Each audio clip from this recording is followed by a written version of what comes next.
जंगल में एक पेड़ पर चिड़िया का एक घोंसला था। एक नन्ही चिड़िया उसमें रहती थी। एक दिन कहीं से एक कौवा उड़ता हुआ आया और चिड़िया के घोंसले के पास बैठ गया। उसने चिड़िया से प्रेम से बातें की और दोनों में मित्रता हो गई। उस दिन के बाद से कौवा रोज चिड़िया से मिलने आने लगा।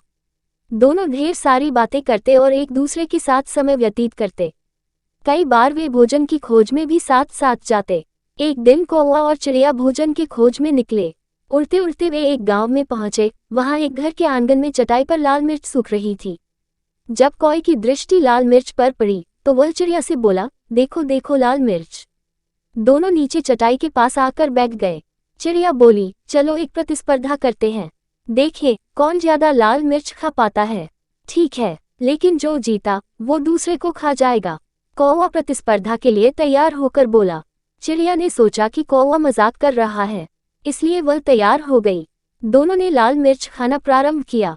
चिड़िया ईमानदारी के साथ इस प्रतिस्पर्धा में थी, इसलिए ईमानदारी से मिर्च खा रही थी। लेकिन कौवा चिड़िया से नजर बचाकर बेईमानी करने लगा। वह कुछ मिर्च तो खाता, लेकिन कुछ चटाई के नीचे छुपा देता। इस बेईमानी के कारण कौवा जीत गया। जीत की खुशी में वह चिल्लाया, मैं जीत गया, मैं जीत गया, अब मैं तुम्हें खा जाऊंगा। कौवे की बात सुनकर चिड़िया बहुत दुखी हुई। वह तो कौवे को अपना मित्र समझती थी, लेकिन कौवे ने अपना असली रंग दिखा दिया था। कौवा चिड़िया को खाने के लिए उतावला होने लगा। तब चिड़िया बोली, ठीक है, तुम मुझे खा सकते हो, लेकिन मुझे खाने के पहले अपनी चोंच धोकर आओ। पता नहीं तुम क्या क्या खाते हो और तुम्हारी चोंच बहुत गंदी रहती थी।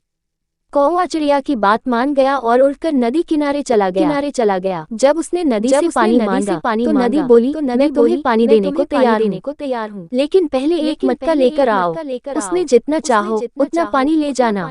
कौवा उड़ता हुआ कुम्हार के पास गया और उससे मटका बनाने को कहा।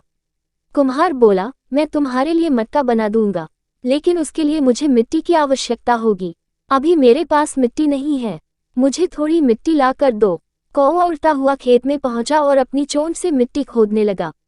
तब धरती उससे बोली, पूरी दुनिया जानती है कि तुम कूड़ा और गंदगी खाते हो, इसलिए मैं तुम्हें अनुमति नहीं दूंगी कि तुम मेरी मिट्टी पर अपनी चोंच मारो। इसलिए यदि तुम्हें मिट्टी चाहिए तो कुदाल लेकर आओ। कौवा लोहार के पास गया और उससे बोला, मुझे एक कुदाल बना कर दो। लोहार बोला, यदि तुम्हें कुदाल चाहिए तो मुझे आग ला कर देना होना। कौवा पास ही स्थित एक किसान के घर गया। वहां किसान की पत्नी खाना बना रही थी। कौवा उससे बोला, मुझे आग चाहिए। किसान की पत्नी ने चूल्हे में जलती हुई एक लकड़ी निकालकर कौवे की चोंच पर रख दी। आग की लपट उसने पंखों तक पहुंच गई और कुछ ही देर में कौवा जलकर भस्म हो गया। इस प्रकार अपने मित्र से छल करने वाले कौवे के प्राण पखेरु उड़ गए। शिक्षा, मॉरल ऑफ द स्टोरी, छल करने वाला अपने किए का फल अवश्य भुगतता है। छल करने वाला कभी नहीं जीतता और जीतने वाला कभी छल नहीं करता।